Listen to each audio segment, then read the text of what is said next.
Halo Sobat Milenial dan Gen Z, saya Tino Satrio di segmen Locker Room untuk berbincang bersama bakal calon Ketua Umum PSSI, Pak Lanyala Mahmud Lataliti. Pak, apa kabarnya Pak? Alhamdulillah, baik-baik. Assalamualaikum warahmatullahi wabarakatuh. Nah, untuk pertanyaan pertama, Bapak sudah di PSSI sejak 2013 dan puncak karirnya itu di 2015 menjadi Ketua Umum PSSI. Iya. Tapi hanya sebentar tuh Pak. Nah, apa sih Pak latar belakang untuk beranikan diri untuk mencalonkan lagi? Ya karena saya merasa saya pernah jadi Ketua Umum PSSI yang dipercaya oleh 94 voter pada saat tahun 2015. Kemudian begitu saya terpilih, dibukukan oleh Menpora pada saat itu Saudara Nahrawi. Nah di sini masih banyak janji-janji yang saya belum saya sampaikan, belum saya laksanakan kepada para voter yang pada saat itu saya memilih saya. Jadi intinya saya akan membayar hutang saya untuk melaksanakan. Jadi saya punya 7 langkah yang akan saya kerjakan nanti, dikerjakan oleh tim kami. Itu adalah salah satunya technical development, itu peningkatan kualitas pemain, pelatih, wasit, yang berujung pada kualitas pertandingan atau kompetisi. Kemudian club empowerment, klub harus tumbuh menjadi kuat dan mandiri, mengambil peran dalam peningkatan kualitas sepak bola. Yang ketiga adalah professional league, mandiri, progresif, dan bersaing di level Asia. Yang keempat national team, ini harapan kita semua, Indonesia harus jadi pemenang. Yang kelima business development, money follow quality, pengembangan kapasitas bisnis di semua lini sepak bola. Kemudian financial stability, keuangan yang rasional, stabil dan tumbuh, khususnya di level klub. Yang ketujuh football industry, ekosistem yang baik menjadikan industri sepak bola berkontribusi bagi perekonomian nasional. Dan sini akan saya serahkan kepada tim kami yang sudah ada. Kita sudah punya tim sebetulnya sudah lama, tapi karena saya bukan ketua umum PSSI lagi, ya kita pending dulu. Dan sekarang sudah waktunya saya untuk kembali mencalonkan. Nah, untuk dari timnya itu sendiri, siapa aja sih Pak? Maksudnya dari golongan mana aja Pak? Kalau ada nggak mantan pemain sepak bola sendiri? Ya pasti ada lah, semuanya itu sudah ada timnya dan tidak perlu saya ungkap sekarang. Nanti saja kalau saya sudah terpilih sebagai ketua umum ya baru kita kerjakan. Nah, PSSI ini kan belakangan ini sedang menjadi sorotan ya Pak, apalagi sejak tragedi Kanjuruhan itu. Nah, kalau pandangan Bapak soal PSSI sekarang itu apa sih Pak, dan apa yang perlu dibenahi? Saya mohon maaf ya, saya nggak bisa mengoreksi PSSI yang lama. Saya tidak akan masuk ke dalam PSSI yang lama. Yang jelas di dalam kepengurusan saya nanti insya Allah sudah tidak boleh ada lagi tragedi yang seperti ada di Kanjuruhan. Itu yang harus kita kerjakan. Dan kita tetap empati ya kepada para korban yang dulu di Kanjuruhan. Gitu. Nah, seiring berjalannya waktu menuju KLB nanti nih Pak, kan masih ada beberapa hari lagi. Tapi dalam waktu belakangan hari terakhir itu Bapak ikut mantau nggak Pak perkembangan PSSI atau kinerja PSSI? Saya sudah katakan tadi bahwa saya tidak akan menilai PSSI yang lama karena tidak elok lah. Yang jelas saya akan bekerja untuk PSSI yang baru harus lebih baik dari yang lama. Gitu. Misalkan nanti Bapak terpilih jadi ketum, aspek Indonesia ini sepak bolanya bakal dibenahi dari mana Pak? Pertama yang saya benahi adalah rumahnya dulu, federasinya dulu.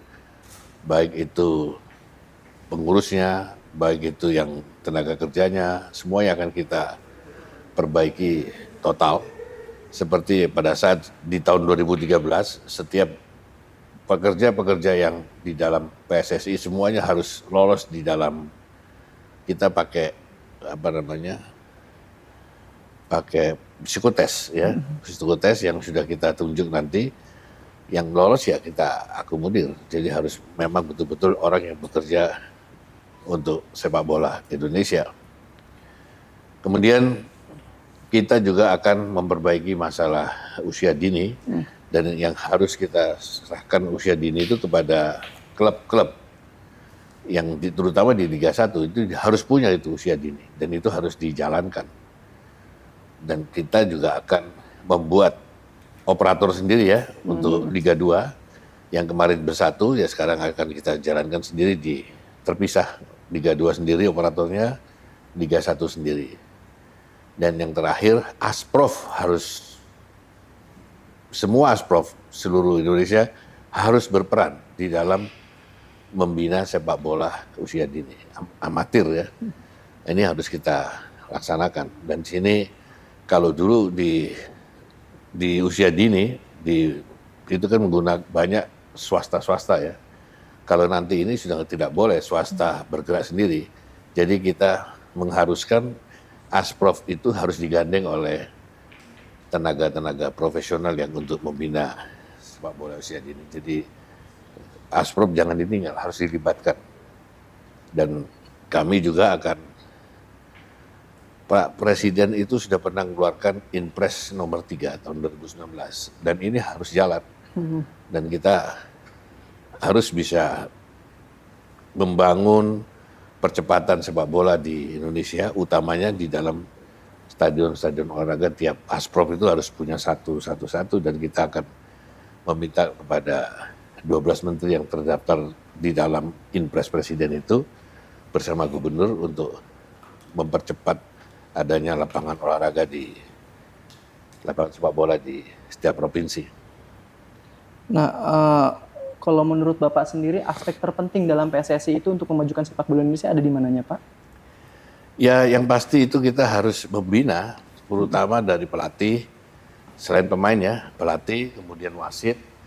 Ini harus kita siapkan supaya bisa menyajikan pertandingan yang kompetisi yang baik. Jadi jangan sampai ada lagi atur-atur skor, kemudian jadi cemooh orang, itu nggak boleh ada.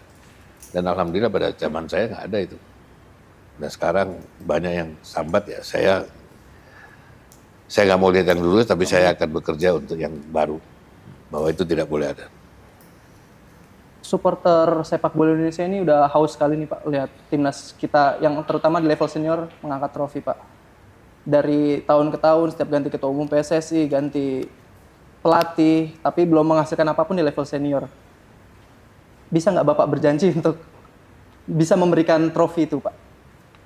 Saya nggak usah janji, saya sudah pernah berbuat kok. Tahun 2013 saya alhamdulillah kita sudah pernah juara AFF dari tahun 2013.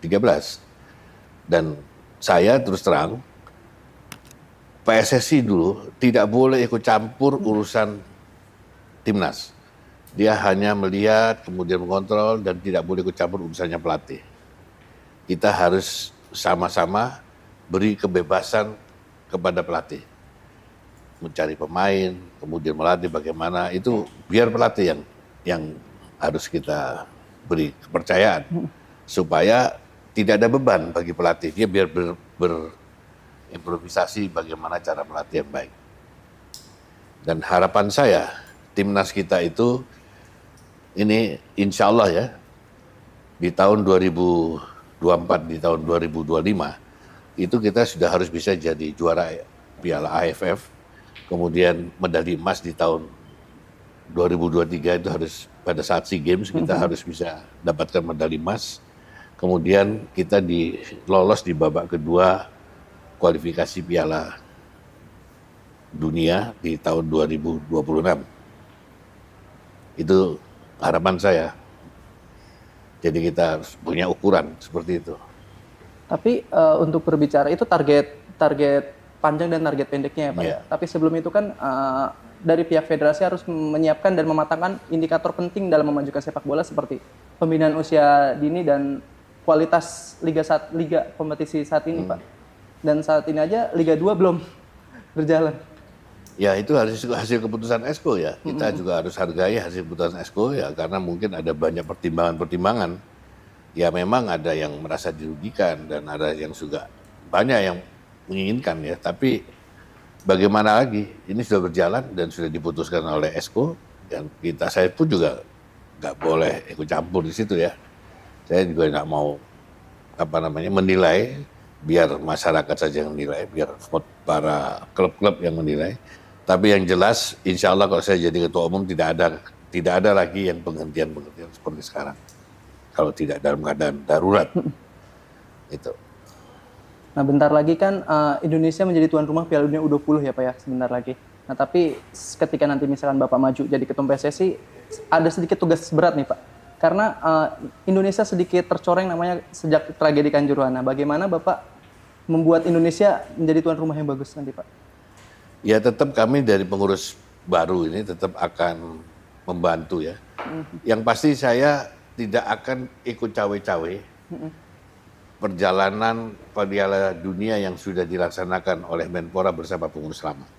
Saya terus terang aja tidak akan ikut cawe-cawe karena saya menghargai sesuatu yang sudah dikerjakan oleh Pak Iwan Bule dan Menpora. Dan saya di sini hanya apabila dimintai pertimbangan atau dimintai support ya baru kita turun. Yang jelas kita nggak mau ikut campur. Supaya jangan sampai dianggap bahwa saya mau jadi ketua umum PSSI karena ada visited untuk ikut nangani Piala Dunia. Bukan kita nggak mau ikut nangani, tapi memang ini bukan tugas kami. Kebetulan ini kalau saya terpilih kan berarti terpotong. Tapi saya tetap akan memberi kesempatan kepada Pak Iwan Bule bersama pemerintah yang diwakili oleh Menpora untuk melaksanakan Piala Dunia itu. Supaya jangan sampai ada ini lagi, jangan sampai ada ide-ide dari pengurus PSSI yang baru terus maunya begini, akhirnya terjadi jadi apa ya, bisa-bisa mentang-mentang pengurus baru dia lebih berkuasa, kemudian dia minta begini-begini, nah itu tidak boleh ada. Itu kita serahkan semua pada pengurus yang lama bersama pemerintah yang diwakili oleh Menpora. Nah, soal PSSI yang sekarang lagi banyak omongan ya Pak ya. Bagaimana nanti Bapak membenahinya dari bawah nih Pak? Dari sistem organisasi sendiri biar Federasi PSSI ini menjadi organisasi yang bagus Pak. Saya sudah cukup pengalaman ya kalau menangani itu. Saya nggak usah ditanya bagaimana. Yang jelas kita punya jurus maut untuk membenahi sepak bola Indonesia. Yang penting bagi saya akan memberi keleluasaan kepada para voter. Silahkan para voter memilih siapa wakil ketua umum, siapa esko yang untuk mendampingi saya, silahkan. Yang penting saya harapkan jangan sampai ada lagi titipan-titipan kepada para voter. Dan suara selentingan selama ini kan selalu, ya ini biasanya kalau kalau menjelang kongres itu ada money politik. Nah, itu yang saya harapkan supaya itu sudah tidak ada lagi dan saya yakin KPK tidak akan tinggal diam. Karena yang maju ini adalah rata-rata pejabat negara. Mulai dari Pak Erick Thohir, Pak Zainuddin Amali, termasuk saya sendiri. Dan saya yakin sudah diawasi semua kita ini. Dan jangan sampai dicoreng itu. Supaya apa? Supaya sepak bola kita ini jadi maju. Betul-betul maju karena memilih ketua umum PSSI itu sesuai dengan hati nurani. Baik Pak, terima kasih atas penjelasannya. Saya Tino Satrio, menutup segmen Locker Room. Salam milenial.